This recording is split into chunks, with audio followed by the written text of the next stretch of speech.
प्रमोद सावंत जी, केंद्रीय मंत्रिमंडल में मेरे सहयोगीगण, अन्य महानुभाव और गोवा के मेरे प्यारे भाई और बहनों,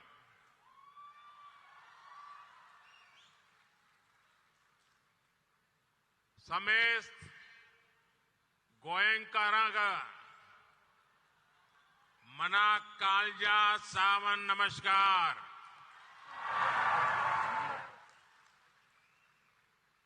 तुमचो मोग आणि उर्बा पुढून माका गोयांत येऊन सदांच खोस जाता।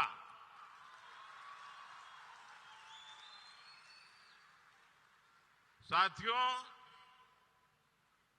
गोवा को यहां के सुंदर समुद्र तटों के लिए, प्राकृतिक सुंदरता के लिए हमारा गोवा जाना जाता है। देश विदेश के लाखों पर्यटकों का फेवरेट हॉलिडे डेस्टिनेशन गोवा ही है।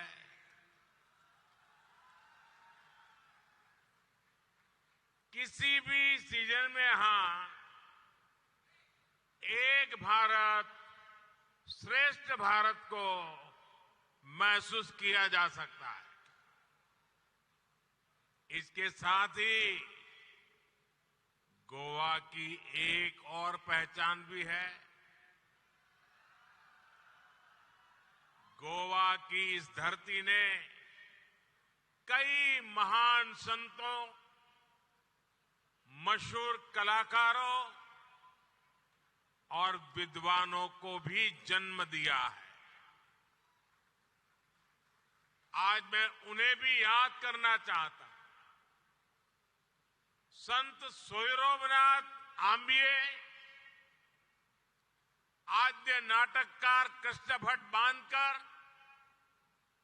सूरश्री केसरबाई केरकर, आचार्य धर्मानंद कौसंबी और रघुनाथ माशेलकर जैसी हस्तियों ने गोवा की पहचान को समृद्ध किया है।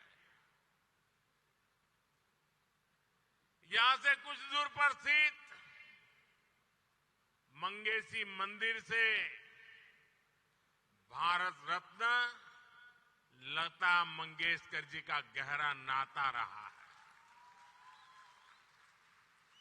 आज लता दीदी की पुण्यतिथि भी है।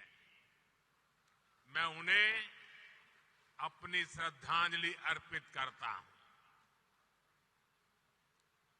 यही मडगांव के दामोदर साल में स्वामी विवेकानंद को एक नई प्रेरणा मिली थी। यहां का ऐतिहासिक लोहिया मैदान इस बात का प्रमाण है कि जब देश के लिए कुछ करने की बात आती है तो गोवा के लोग कोई कसर बाकी नहीं छोड़ते। कंकोलिम का चिपटेंस मेमोरियल गोवा के शौर्य का प्रतीक है। साथियों, इस साल एक महत्वपूर्ण आयोजन भी होने वाला है। इसी साल सेंट फ्रांसिस जेवियर के रेलिस की एक्सपोजिशन, जिसे आप गोयंचो साहिब के नाम से जानते हैं, वो भी होने वाली है। हर 2 साल में होने वाली ये एक्सपोजिशन हमें शांति और सद्भाव का संदेश देती है। मुझे याद है जॉर्जिया की क्वीन सेंट केटेवान का जिक्र तो मैं मन की बात में भी कर चुका हूं। सेंट क्वीन केटेवान के होली रेलिस को जब हमारे विदेश मंत्री जॉर्जिया लेकर गए थे तो वहां जैसे उनका पूरा देश सड़कों पर उतर आया था। सरकार के बड़े बड़े प्रतिनिधि तब एयरपोर्ट पर आए थे। क्रिश्चियन कम्युनिटी और अन्य धर्मों के लोग जिस तरह गोवा में मिलजुल कर रहते हैं वो एक भारत श्रेष्ठ भारत की बहुत अद्भुत मिसाल है। साथियों, अब से कुछ देर पहले गोवा के विकास के लिए 1300 करोड़ रुपए की योजनाओं का लोकार्पण और शिलान्यास हुआ है। शिक्षा, स्वास्थ्य और पर्यटन से जुड़ी ये परियोजनाएं गोवा के विकास को और रफ्तार देगी। आज यहां नेशनल इंस्टीट्यूट ऑफ टेक्नोलॉजी और national institute of water sports के कैंपस का उद्घाटन हुआ है। इससे यहां पढ़ने और पढ़ाने वालों की सुविधा और बढ़ेगी। आज यहां जिस इंटीग्रेटेड वेस्ट मैनेजमेंट फैसिलिटी का उद्घाटन हुआ है उससे गोवा को स्वच्छ रखने में मदद मिलेगी। आज यहां 1900 से ज्यादा युवाओं को सरकारी नौकरी का नियुक्ति पत्र दिया गया है। मैं आप सभी को इन सभी कल्याण कार्यों के लिए बहुत बहुत बधाई देता हूं। मेरे परिवारजनों, गोवा क्षेत्र और आबादी के लिहाज से भले ही छोटा है लेकिन सामाजिक विविधता के मामले में हमारा गोवा बहुत बड़ा है। यहां अलग अलग समाज के लोग, अलग अलग धर्म को मानने वाले लोग एक साथ रहते हैं, अनेक पीढ़ियों से रहते हैं। इसलिए गोवा के यही लोग जब बार बार बीजेपी की सरकार चुनते हैं तो इसका संदेश पूरे देश को जाता है। बीजेपी का मंत्र सबका साथ सबका विकास का है। देश में कुछ दलों ने हमेशा डर फैलाने की, लोगों में झूठ फैलाने की राजनीति की है, लेकिन गोवा ने ऐसे दलों को करारा जवाब दिया है और बार बार दिया है। साथियों, अपने इतने वर्षों के राज में गोवा की भाजपा सरकार ने सुशासन का एक मॉडल विकसित किया है। स्वयं पूर्ण गोवा इस अभियान को जिस प्रकार गोवा गति दे रहा है वो वाकई अभूतपूर्व है। इसी का परिणाम है कि आज गोवा के लोगों की गिनती देश के सबसे खुशहाल लोगों में होती है। डबल इंजन की वजह से गोवा के विकास की गाड़ी तेज गति से आगे बढ़ रही है। गोवा वो राज्य है जहां के 100% घरों में नल से जल पहुंच रहा है। गोवा वो राज्य है जहां 100% घरों में बिजली कनेक्शन है। गोवा वो राज्य है जहां घरेलू एलपीजी की कवरेज 100% हो चुकी है। गोवा वो राज्य है जो पूरी तरह केरोसिन मुक्त है। गोवा पूरी तरह खुले में शौच से मुक्त राज्य बन गया है। केंद्र सरकार की प्रमुख योजनाओं में से कई योजनाओं में गोवा 100% सैचुरेशन हासिल कर चुका है। और हम सब जानते हैं जब सैचुरेशन होता है तो भेदभाव खत्म हो जाता है। जब सैचुरेशन होता है तो हर लाभार्थी तक पूरा लाभ पहुंचता है। जब सैचुरेशन होता है तो लोगों को अपना हक पाने के लिए रिश्वत नहीं देनी होती। इसलिए मैं बार बार कहता हूं कि सैचुरेशन ही सच्चा सेक्युलरिज्म है। सैचुरेशन ही सच्चा सामाजिक न्याय है। यही सैचुरेशन गोवा को, देश को मोदी की गारंटी है।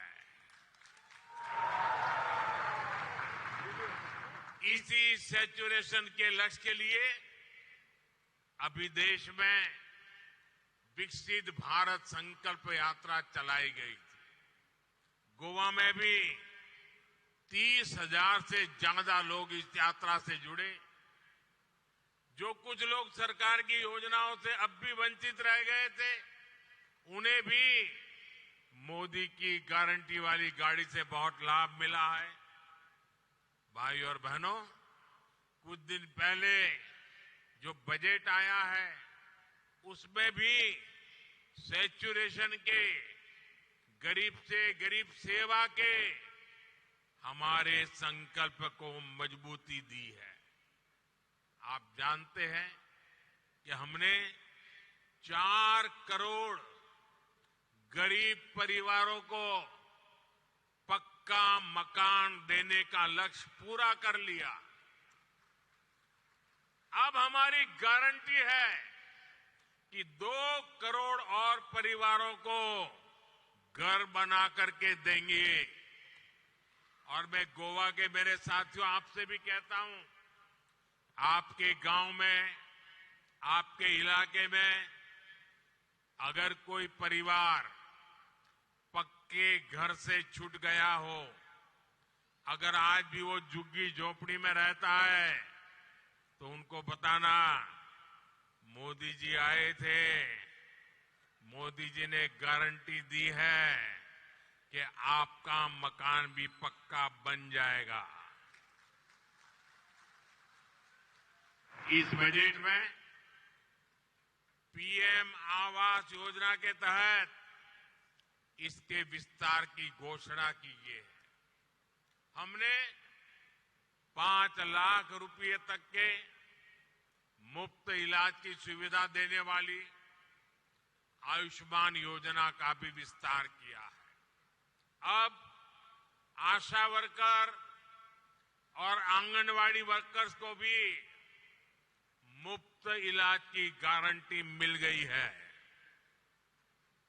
साथियों, इस बजट में हमारे मछुआरे साथियों पर भी बहुत ध्यान दिया गया है।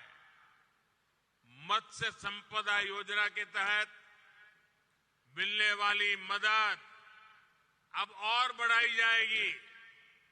इससे मछुआरों को अधिक सुविधा और साधन मिलेंगे।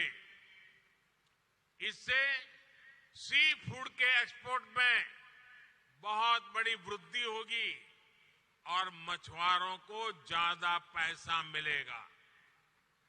ऐसे प्रयासों से फिशरीज के सेक्टर में ही लाखों नए रोजगार बनने की संभावना है। साथियों, मछली पालकों के हित में जितना काम हमारी सरकार ने किया है उतना किसी ने पहले नहीं किया। हमने ही मछली पालकों के लिए अलग मिनिस्ट्री बनाई, अलग मंत्रालय बनाया। हमने ही मछली पालकों को किसान क्रेडिट की कार्ड की सुविधा दी। हमारी सरकार ने मछली पालकों की बीमा राशि को 1 लाख रुपए से बढ़ाकर 5 लाख कर दिया है। उनकी नावों को आधुनिक बनाने के लिए हमारी सरकार सब्सिडी भी दे रही है। भाई और बहनों, भाजपा की डबल इंजन सरकार गरीब कल्याण के लिए बड़ी योजना चलाने के साथ ही इंफ्रास्ट्रक्चर पर रिकॉर्ड इन्वेस्टमेंट कर रही है। आप खुद देख रहे हैं देश में कितनी तेजी से रोड, रेल, एयरपोर्ट का विस्तार हो रहा है। इस वर्ष के बजट में इसके लिए 11 लाख करोड़ रुपए रखे गए हैं, जबकि 10 वर्ष पहले इंफ्रास्ट्रक्चर पर 2 लाख करोड़ रुपए से भी कम खर्च किया जाता था। जहां भी विकास के प्रोजेक्ट चलते हैं वहां रोजगार की नई संभावनाएं जन्म लेती है। इससे हर व्यक्ति की कमाई बढ़ती है।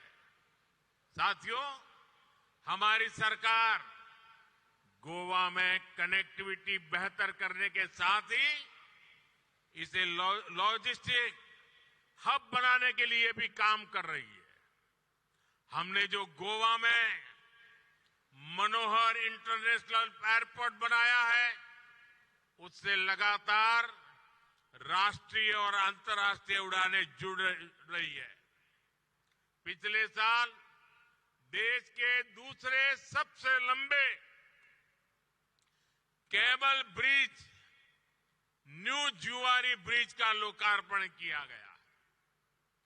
गोवा में इंफ्रास्ट्रक्चर का तेज विकास, नई सड़कें, नए पुल, नए रेलवे रूट, नए शिक्षा संस्थान, सभी कुछ यहां के विकास को नई गति देने वाले हैं। साथियों, भारत हमेशा से नेचर, कल्चर और हेरिटेज की दृष्टि से समृद्ध रहा है। दुनिया में लोग अलग अलग तरह के टूरिज्म के लिए अलग अलग देशों में जाते हैं। भारत में हर प्रकार का टूरिज्म एक ही देश में एक ही वीजा पर उपलब्ध है। लेकिन 2014 से पहले जो सरकार देश में थी उसने इन सभी पर इतना ध्यान नहीं दिया।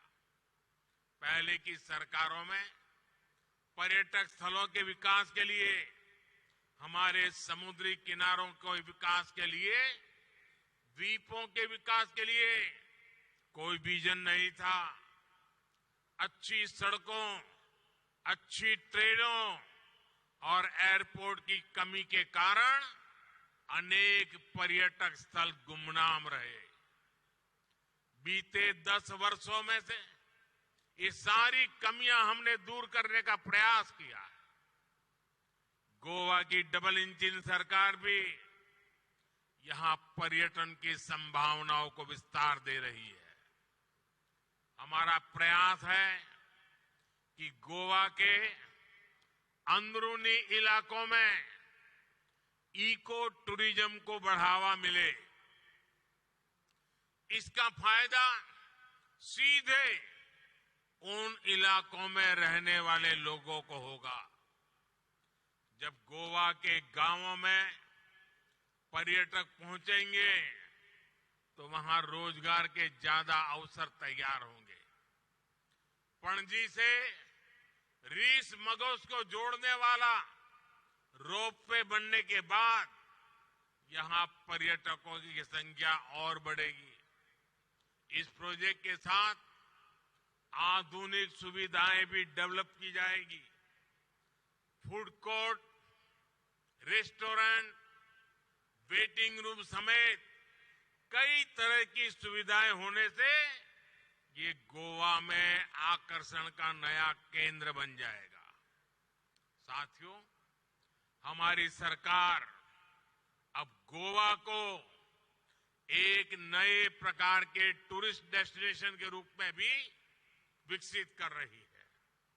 ये है कॉन्फ्रेंस टूरिज्म। आज सुबह ही मैं इंडिया एनर्जी वीक के इवेंट में था। गोवा में G20 की भी कई महत्वपूर्ण बैठकें हुई है।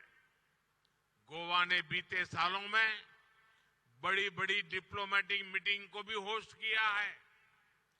World table tennis championship, world beach volleyball tour, FIFA under 17 women football world cup, 37वें नेशनल गेम्स, इन सभी का आयोजन भी गोवा में हुआ है। ऐसे हर इवेंट से पूरी दुनिया में गोवा का नाम और गोवा की पहचान पहुंच रही है। आने वाले सालों में डबल इंजन सरकार गोवा को ऐसे आयोजनों का बड़ा सेंटर बनाने जा रही है। और आप भी जानते हैं, ऐसे हर आयोजन से गोवा के लोगों को रोजगार मिलता है, यहां के लोगों की आमदनी बढ़ती है।